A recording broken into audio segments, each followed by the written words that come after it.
کہ تحریک انصاف کے جو رکن ہیں شاہ محمود قریشی، انہوں نے کاغذات نامزدگی پر اعتراض اٹھاتے ہوئے یہ کہا تھا کہ شہباز شریف کے کاغذات نامزدگی اس لیے منظور نہیں کیے جا سکتے کیونکہ ان پر کرپشن کے مقدمات ہیں، لیکن ابھی یہ کارروائی آگے بڑھ رہی ہے اور کچھ ہی دیر میں قائد ایوان کو منتخب کیا جائے گا۔ نمائندہ دنیا نیوز علی ملک اس وقت ہمارے ساتھ موجود ہیں، ان سے مزید تفصیلات جانیں گے۔ علی ملک، بتائیے گا، اس وقت ایوان کی کارروائی جاری ہے، کچھ ہی دیر میں قائد ایوان کا انتخاب کیا جائے گا۔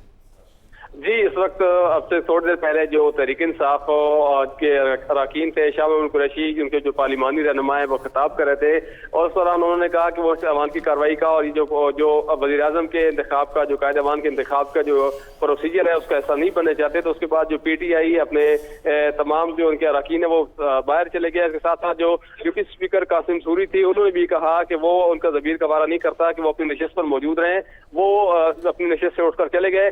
اس وقت کی صورتحال یہ ہے کہ جو اسپیکر قومی اسمبلی ہیں، جو اس وقت ایاز صادق، وہ اس وقت یہاں پہ بیٹھے ہیں۔ Panel of chair Ayaz Sadiq جو ہے وہ اس وقت اجلاس کی صدارت کر رہے ہیں۔ انہوں نے کہا ہے کہ جو قائد ایوان کے انتخاب کا طریقہ کار ہے اس کو آگے بڑھایا جائے گا۔ اس حوالے سے ابھی گھنٹیاں بجائی جا رہی ہیں کہ اگر کوئی رکن باہر ہے تو وہ اندر ایوان میں آ جائے۔ اس حوالے سے جو گھنٹی بجانے کا وہ جاری ہے اور کو ہدایت کی گئی ہے کہ وہ جو باہر ہیں وہ اندر آ جائیں تاکہ کارروائی ہے اس کو آگے جائے۔